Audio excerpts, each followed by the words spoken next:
we'll go back to an item that we skipped was item 7. Is that where we're at, Miss Lorraine? Okay. These are actionable items. We're going to our committee reports. Vice Chair Brittany Cummins, who is the chair of the Audit Committee, isn't here today. Hoping to roll in any time. She's flying in from Alaska. Another Alaskan trip. Yeah, I was there too. But in a different place. Alaska's a big state. And so we're going to have the Vice Chair, Janet Cannon. Are you prepared to give that report? Okay. All right. Okay, your mic is on, and so we do have, for those in your packet in the book, in here, you'll have a summary for board members of actions, and we don't, for the new board members, we don't go through everything that happened. What we go through in this meeting are the actionable items of things that moved out of committee to go to full board. So there's a lot of content in here, but we just go to the action pieces. So Vice Chair Cannon, you're up, and I've got my report ready, so hopefully I'll stay up. Okay. Okay. Thank you, Chair Huntsman. The first, we have 3 motions coming out of Audit Committee this time. The first one is number 2.3. The motion from the committee is that we move the board approve the release of the 2018 fiscal year-end audit report to the public. Okay. The motion before the board is that the board approve the release of the 2018 fiscal year and audit report to the public. Discussion to that motion? Seeing none, let's vote. All in favor say aye. Aye. Those opposed? Voting is unanimous. All right. The second actionable item is 2.9. And the motion from the committee is that we move the board create a charter school task force to address accounting standards, finance, and operations. And I would like to place that motion, and then I have an amendment to the motion. Okay, I'll put the motion on the board, and then I'll recognize you for the amendment.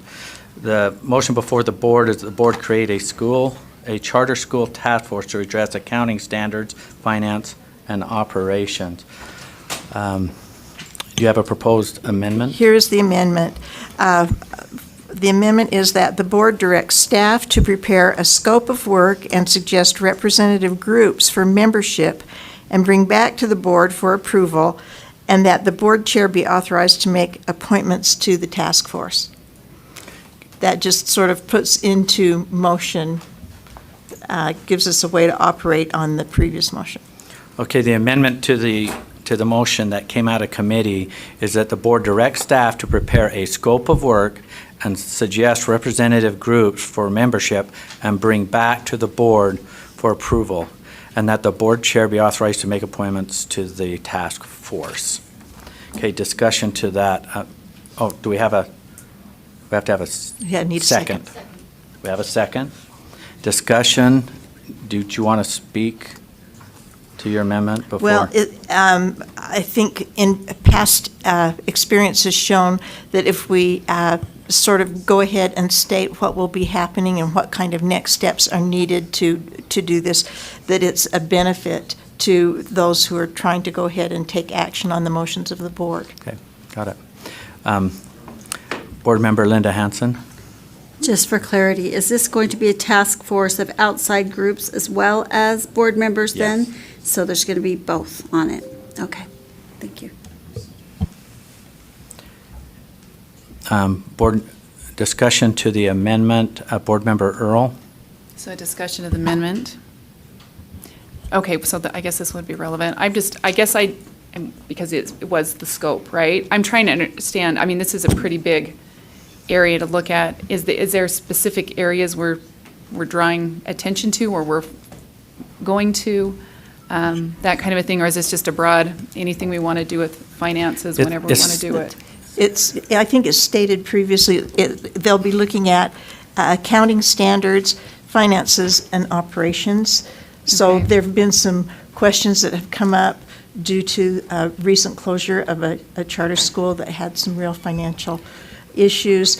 And this would be a way to help alleviate anything like that happening. Okay, so, I mean, we have some similar things going on with our other schools that aren't charter. We don't have a task force to do the same thing for them as well? Am I accurate in saying that? Okay, Is let me that- just come back to the scope of, this particular scope of work, it originally started because of the accounting practices. There's different kinds and different ways to go about accounting. You can do it on a piece of paper and use your fingers, or you can use a paper and a calculator, or you can buy So the scope of software. this will be accounting That- practices?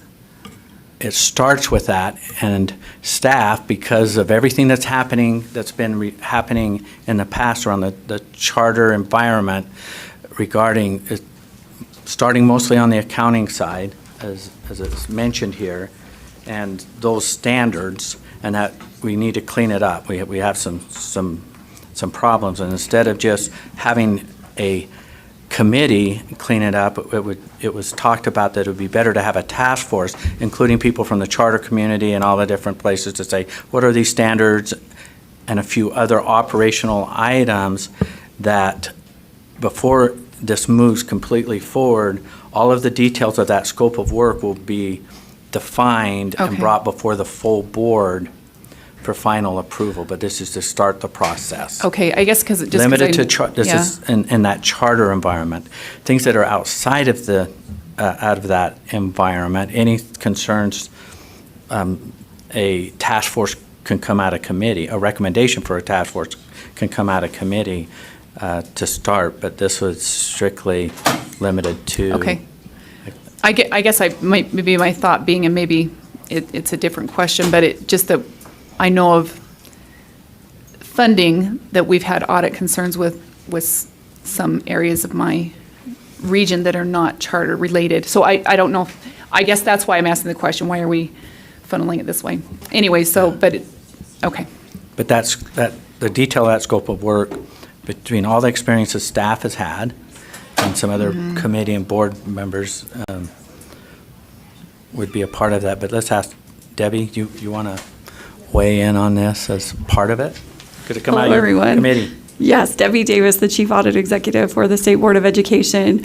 So if you look at the background, it gives a little bit more information about some of the specifics that this task force might look at. So yes, in general, finances, operations, accounting standards, but maybe specific with that, accounting standards, there are governmental accounting standards, and there are just financial accounting standards.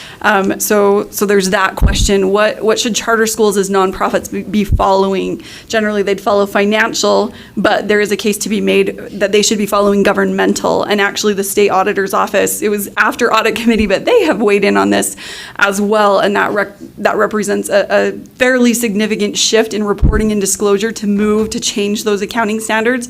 So that's something that would be specific to charters. Another concern is with the use of restricted funds, which would be the special education or Title I. This is an area that, based on monitoring that has happened, yes, there's concerns at charter schools and districts. The committee discussed this a little bit, decided to just keep a narrow focus.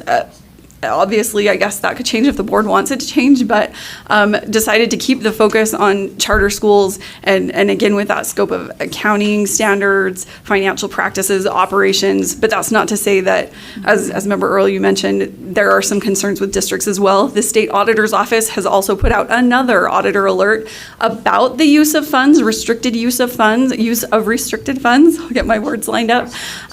So that has gone out. CPA firms are aware that the audit are LEAs, so that would help mitigate a little bit some of the concern on the district side, but to your point. Okay, they so have that, them I identified. guess I'm thinking that districts would benefit too. So that, I'm trying to understand, would benefit from the resources or from the dialogue that goes on here. And especially with the fees, our school fees, making sure that those fall into those same practices as well. So anyways, I'm just wondering why we chose to kind of narrow that instead of maybe, anyways, that's my thoughts on that. Okay, Board Member Davis? Do districts already use governmental accounting practices, and or do any of them not? And do charters only use non-governmental accounting practices, or are there exceptions there too, or do we know?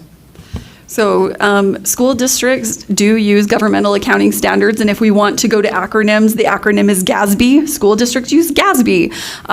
The majority of our charter schools, probably 90 to 95%, are using on the financial standards, which are called FASB.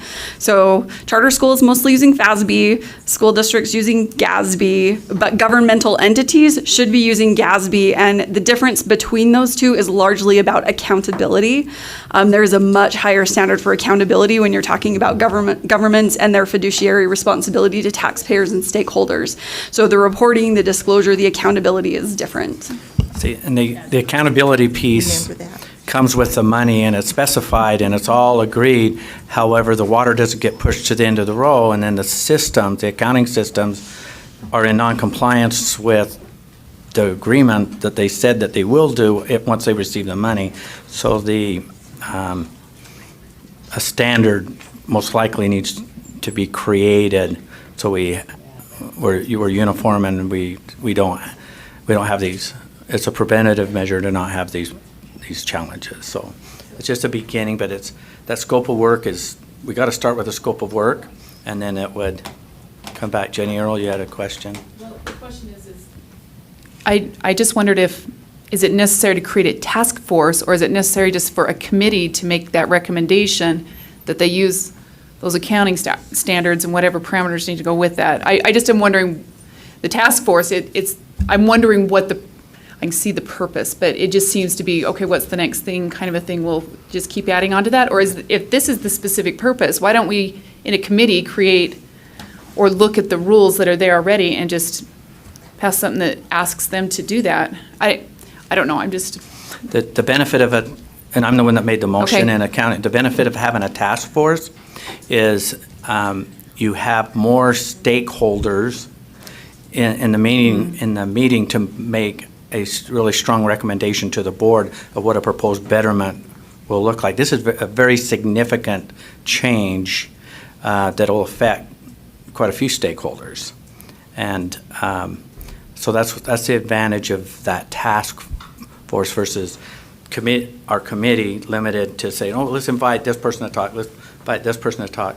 It takes a lot of time, and there's some comprehensive issues when it comes to accounting system and operational systems.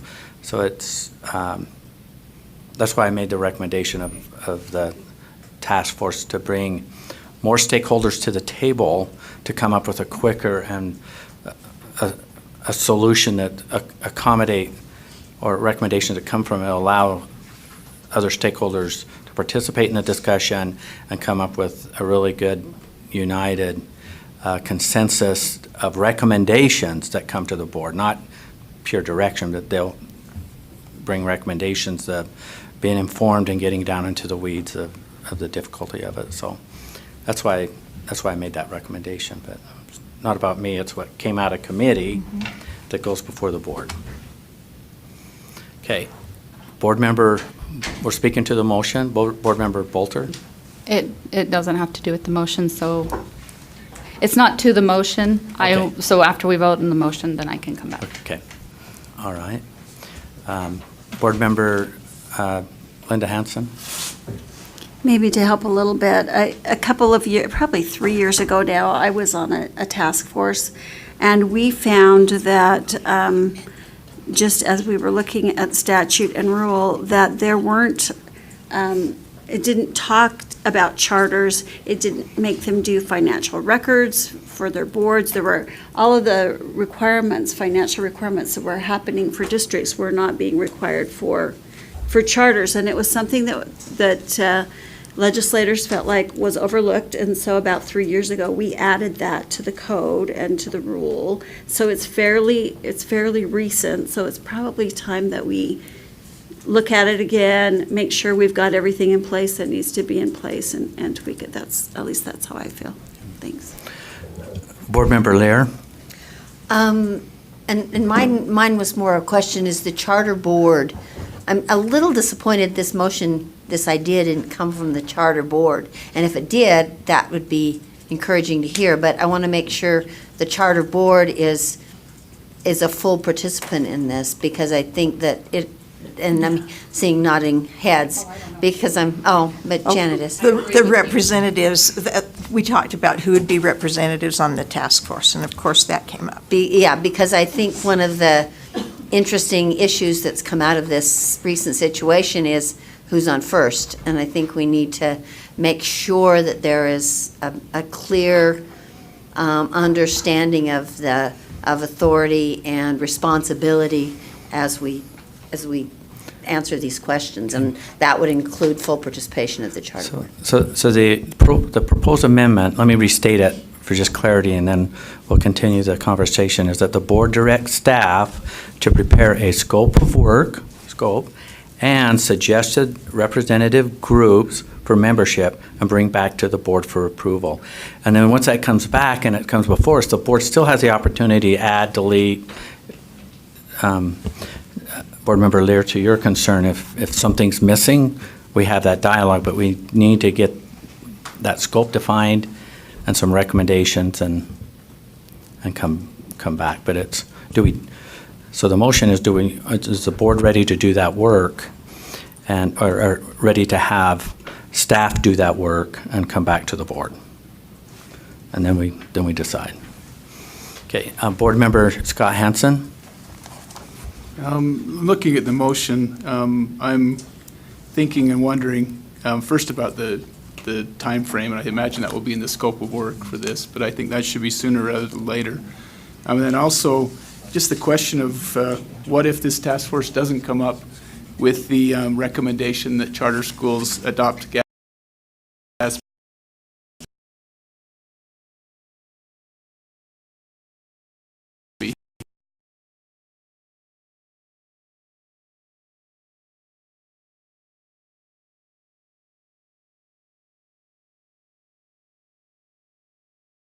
Address accounting standards, finance, and operations at charter schools. We have an amendment. Brad, for a second, we better. If I Did you wait wanna really speak? quickly.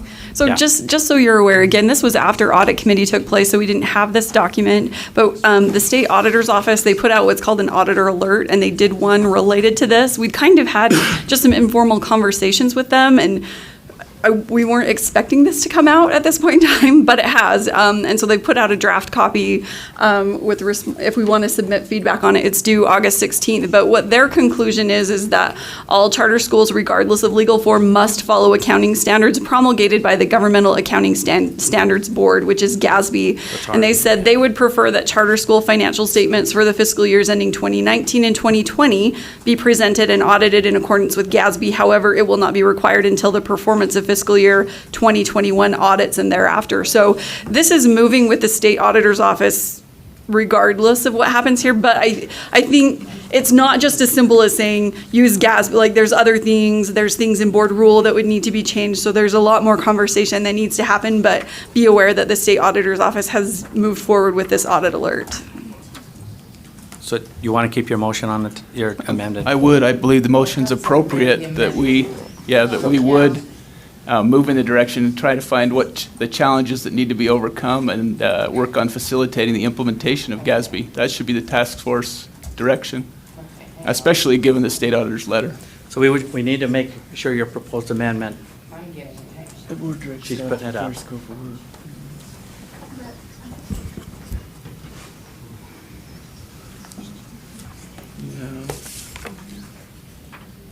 Okay, given recent concern, let me see. So I just tacked on to the end of this, to address accounting standards, finance, and operations, including the implementation of GASB standards at charter schools. I'm just reading the motion from the, Oh, so you're amending the motion, not her amendment. oh, I'm sorry. I So we have the jumped. amendment, so can we save that and go to her amendment? We can, I apologize. Okay, so That's an amendment to the amendment, maybe? yeah. We'll place the amendment Okay. first and then Yeah, do so- another amendment. So we have the one amendment on the table. And then we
transparent across the board. And so this isn't a restricted, unrestricted fund audit. This is a task force to address, is the current code and rule conducive to transparency across the board as far as financing goes. And so we're not picking on charter schools. This is by no means like, oh, this is a charter school issue. It is entirely just how do we resolve some issues that have popped up, and is code and rule sufficient to address some of the concerns that have popped up. And rather than saying this is going to go into all of this huge idea of concerns, let's focus on how that code and rule relates to charter schools, and not just make it a huge, ginormous task force that's looking at finances in general. That's something bigger. So it's not an audit, it's just a task force Oh, I to help understand. look through board and rule and make sure it's sufficient to what the issues have popped up as.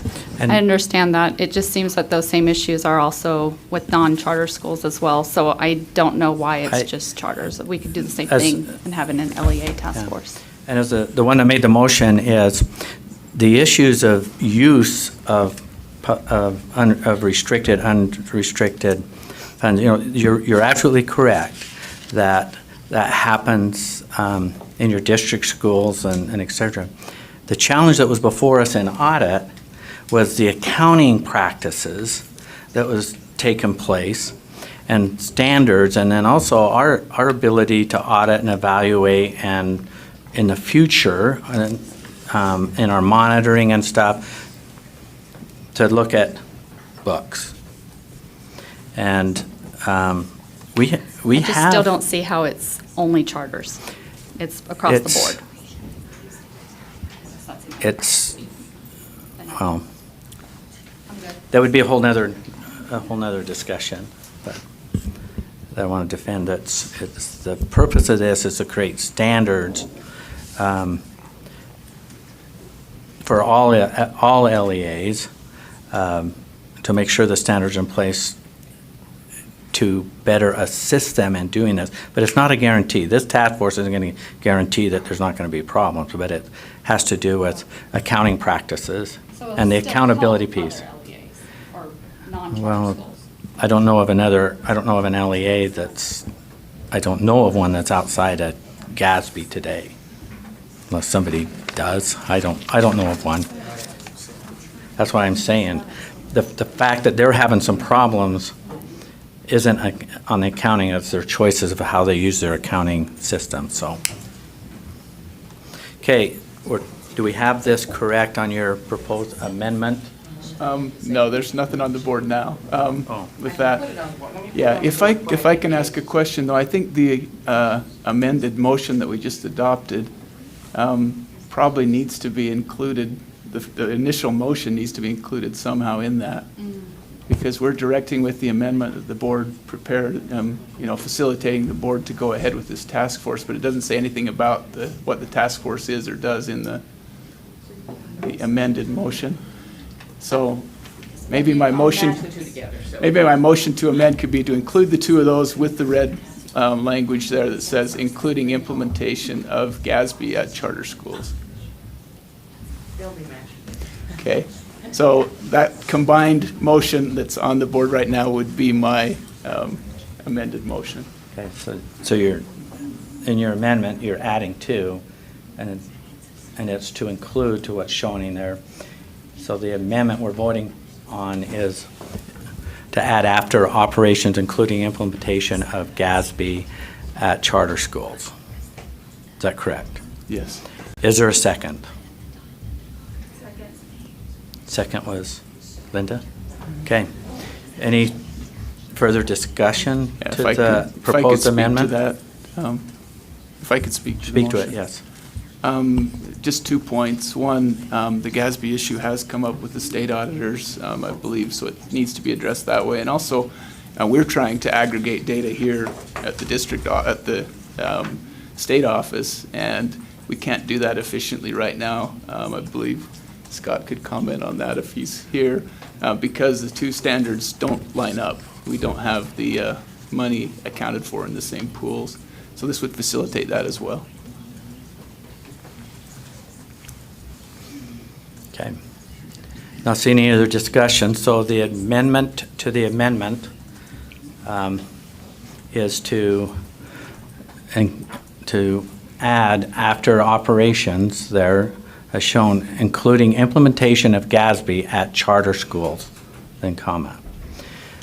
Okay, I don't see any discussion, so let's vote on it. Again, this is an amendment to the amendment to add including implementation of GASB at charter schools after the words operation in the comma. All those in favor say aye. Aye. Those opposed? No. Okay, with the ayes, raise your hands to be recognized.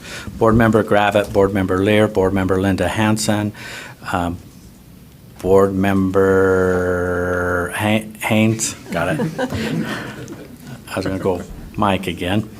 Board Member Davis, Board Member Newell, Board Member Belknap, Board Member Nielsen, Board Member Scott Hansen, Board Member Marsh,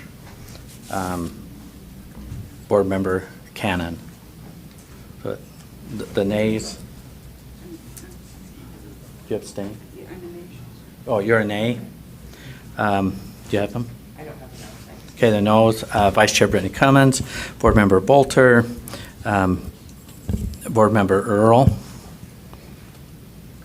Do you have them? Okay. The amendment to the amendment passes. Now we have a motion before the board that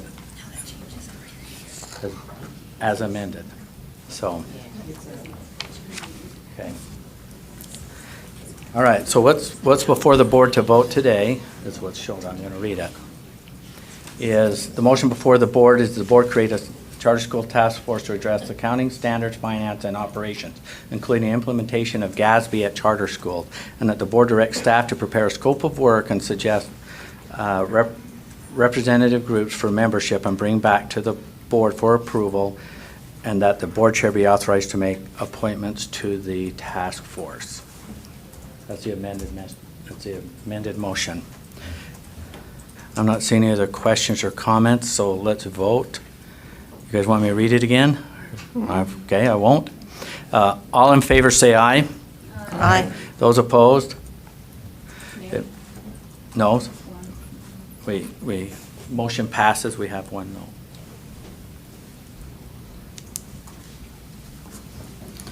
Okay. Vice Chair Cannon, please continue. Yes, this is the last one. It is concerning item number 211. The committee moves that the board send a letter addressing the issues of private but public education-related activities as approved by the Audit Committee to all LEAs. Okay, the motion before the board from Audit Committee is that the board send a letter addressing the issues of private but public education-related activities as approved by the Audit Committee to all LEAs. discussion about the motion?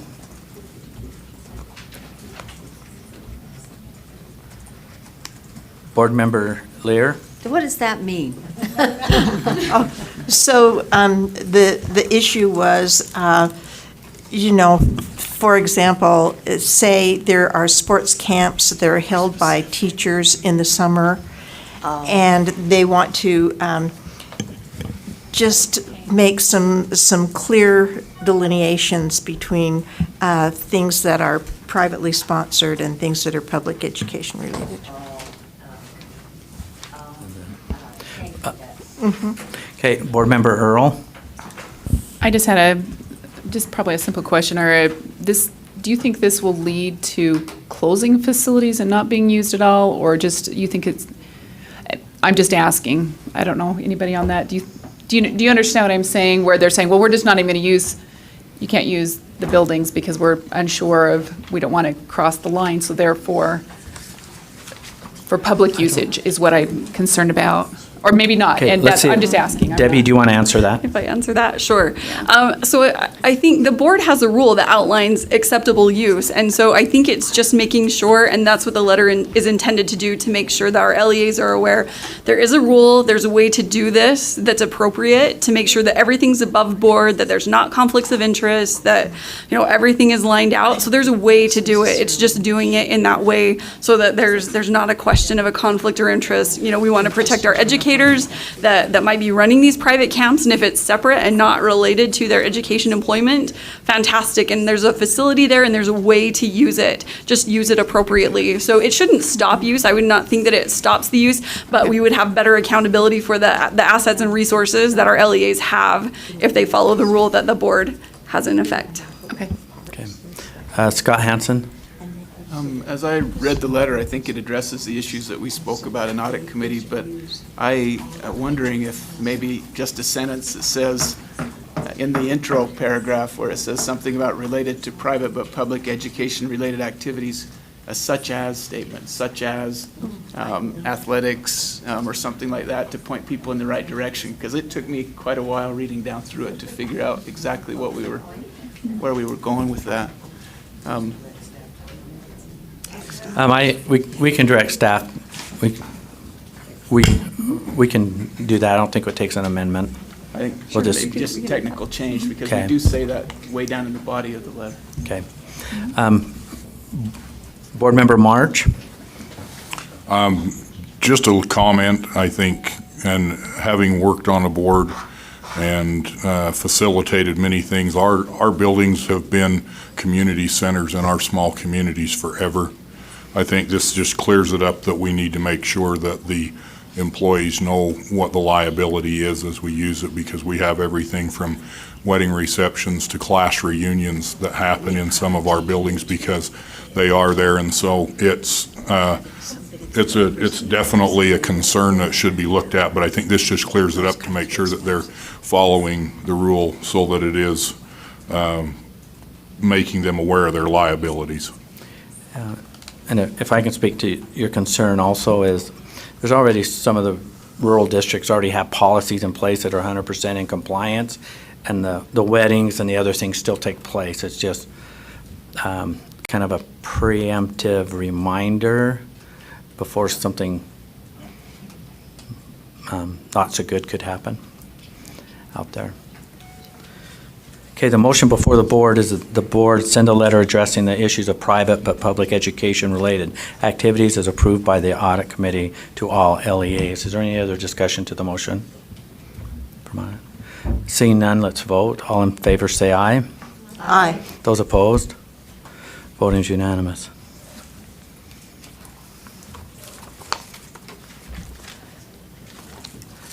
Isn't that your last one, Vice That's Chair? it. Mhm, Okay, that thank you. concludes audit.